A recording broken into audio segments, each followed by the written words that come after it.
Junho was a quiet 18-year-old high school student in Busan.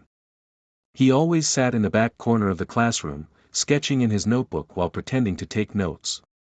His life was simple: study, part-time job, sleep, until the day a new literature teacher walked into the room. Her name was Miss Ji-yoon, only 25, elegant yet warm-hearted.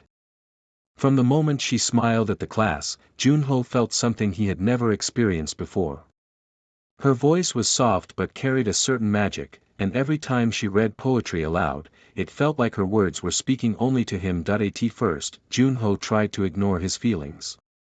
She was his teacher, this was impossible. But small moments kept breaking his resolve. One rainy afternoon, he forgot his umbrella, and Miss Ji-yoon offered to walk him home under hers. They laughed about the rain soaking their shoes, and for the first time, he saw her not just as a teacher, but as a woman. Weeks passed, and Junho started staying after class, pretending to need help with assignments just to spend a few extra minutes with her. They would sit by the window, the sunset casting a golden light on her face, as they talked about books, dreams, and life beyond school. One evening, while preparing for the school festival, the power went out. The two were left alone in the candlelit classroom.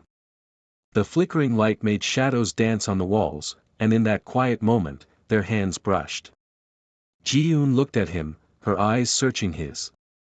Junho's heart raced, but he didn't pull away. She smiled faintly, and they stayed like that, holding hands in silence. Graduation came, and with it, the end of their student-teacher relationship. On the last day, Junho handed her a letter, his hands trembling.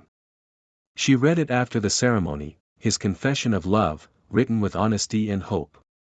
Weeks later, now free from the boundaries of school, they met again in a small cafe near the beach. This time, there were no rules, no fear. Ji-yoon took his hand across the table and whispered, "I was waiting for this day." From that moment, their love story truly began, filled with stolen sunsets, late-night walks by the ocean, and a bond that no one could break. Years later, Junho stood at the altar, watching Ji-yoon walk toward him in a white dress. The boy who once loved his teacher had married the woman who taught him not just literature, but the meaning of love.